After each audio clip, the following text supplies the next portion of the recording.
Well, it finally happened. Giannis was traded. The saga is over. But instead of looking back at how this all played out, instead let's look forward and see what is next for both the Bucks and the Heat. Let's start with the Heat. Obviously, this is massive for them. They get Giannis. They add him with Bam.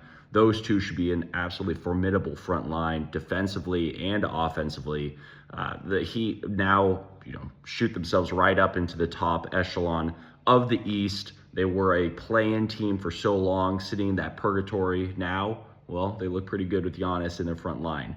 But what comes next? How do they build out the rest of their roster? They have Norm Powell, who's a free agent, but everything I've heard says that Norm Powell probably will be back with the Heat. They just need to figure out how to do it. Andrew Wiggins is a big wild card here. He has a player option that he most likely will decline. How do they bring him back? Those two could be keys to them really staying really at that next level, not just hovering in the good, not great territory.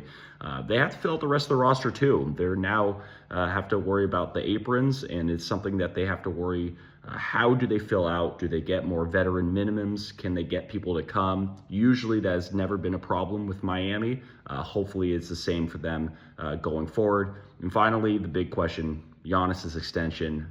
Shouldn't be a big deal. It's just which will he opt in? Will he opt out and then actually re-sign? Those are the question marks that they'll have to go with. But really at the end of the day, Giannis wanted to be in Miami. Miami gets the job done. They get their guy. It is a huge deal, a monumental moment, and one that we can't ignore how big of a moment it is for the Milwaukee Bucks. This is their guy. This is their Hall of Famer. This is the guy that really just built a championship team and somebody that really inspired this group for years. And now he is gone, and it was a bit of a saga to do so. So what's next for them? They get Tyler Hero in this deal. It's unknown if Tyler Hero will stay with the Bucks.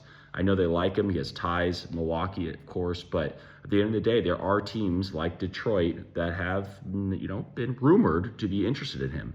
What can they pull off to make a trade? What would that look like? Could the Bucks get more assets? Remember, one thing to note is not just one of those situations anymore where you just tank as far as you can and just be as bad as possible. You want to be, relatively competitive. You don't have to be good because the new lottery system does not reward you for being a bottom three team, and that is important in this situation. Can they move Kyle Kuzma's contract? Can they move Miles Turner's contract? That is a big one as well. That might come in a Tyler Hero deal. That's big money, though. So we will see if they even try to do that at this point. They were able to move Bobby Portis's contract with Giannis, which does help their books for sure. The most important thing, the most relevant thing right now, the 10th and 13th pick now belong to the Bucks. They've been rumored for a while to want to be more in the lottery, and here they are, and they have a chance to either move up. They could also acquire more picks depending on what other moves they make. So it is something to definitely note.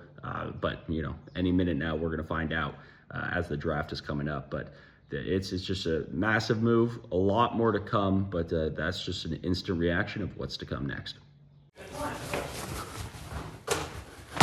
Hit subscribe for more news, highlights, and analysis from the NBA on NBC.